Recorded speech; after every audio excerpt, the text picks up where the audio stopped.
Desde tiempos ancestrales, la humanidad ha temido lo que acecha en las sombras.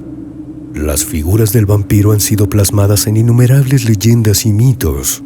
Sin embargo, dos nombres resuenan por encima del resto cuando hablamos de la criatura inmortal que se alimenta de sangre: Drácula y Nosferatu. Estas dos figuras nacen de fuentes distintas, pero ambos se arraigan en el folclore vampírico. Drácula, como personaje, fue creado por el escritor irlandés Bram Stoker en su célebre novela de 1897, inspirado parcialmente en la figura histórica del príncipe Vlad III de Valaquia.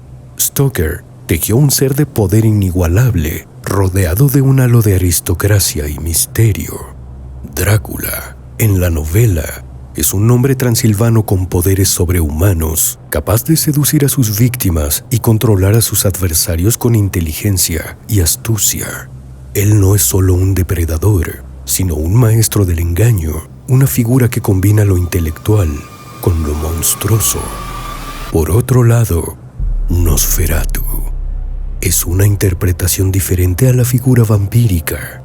En 1922, el director alemán Murnau estrenó la película muda Nosferatu, una sinfonía del horror, una adaptación no autorizada de la novela de Stoker. Para evitar demandas, Murnau cambió los nombres y algunos elementos, pero la esencia vampírica se mantuvo. Nosferatu es una criatura mucho más primitiva y grotesca que Drácula. No posee el refinamiento de un aristócrata, sino que parece más bien una plaga viviente, un espectro salido de las profundidades de las pesadillas humanas. Visualmente, la diferencia entre Drácula y Nosferatu es impactante. Drácula, tal como lo imaginó Stoker y como fue representado en innumerables adaptaciones cinematográficas, es una figura de elegancia sobrenatural. A menudo se le muestra con ropas oscuras, una capa que fluye y una mirada hipnótica que seduce y domina.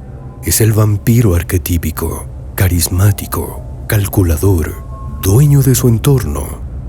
Nosferatu, en contraste, es la personificación del terror primitivo.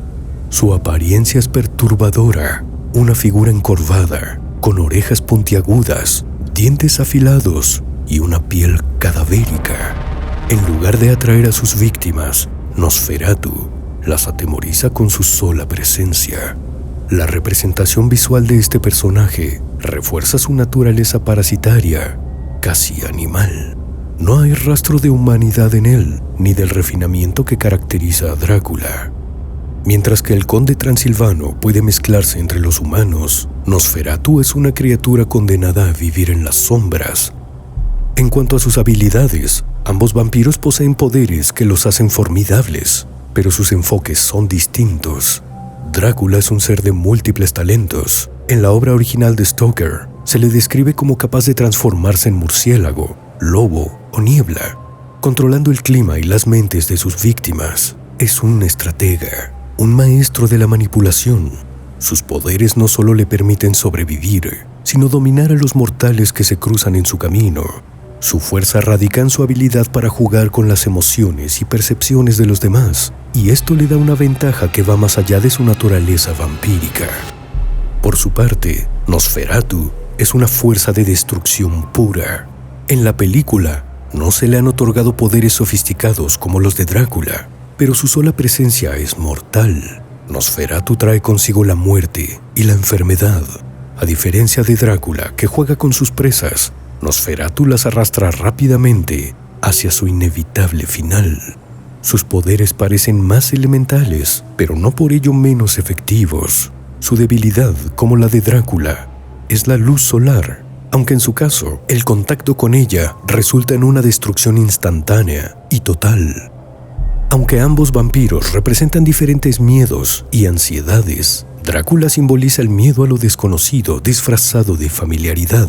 Es el extranjero, el invasor que, a pesar de su encanto, trae consigo la ruina. Su imagen aristocrática es una fachada para una criatura que no tiene lugar en el mundo de los vivos. En la época victoriana, cuando se escribió la novela, Drácula podía interpretarse como un reflejo del miedo a los cambios sociales y las amenazas extranjeras. Nosferatu, en cambio, es una personificación más visceral del miedo a la muerte misma.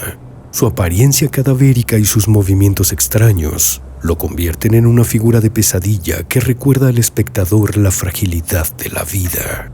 En la Alemania post-Primera Guerra Mundial, cuando se filmó Nosferatu, la muerte y la devastación estaban frescas en la mente de todos.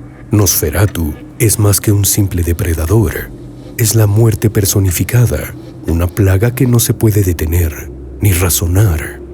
El enfrentamiento entre Drácula y Nosferatu no tiene una respuesta definitiva. Mientras que Drácula es la figura más reconocida y sofisticada, Nosferatu es el retrato más puro del horror vampírico. Ambos representan diferentes aspectos del mismo mito y al final dependen de los miedos más profundos de quienes los observamos.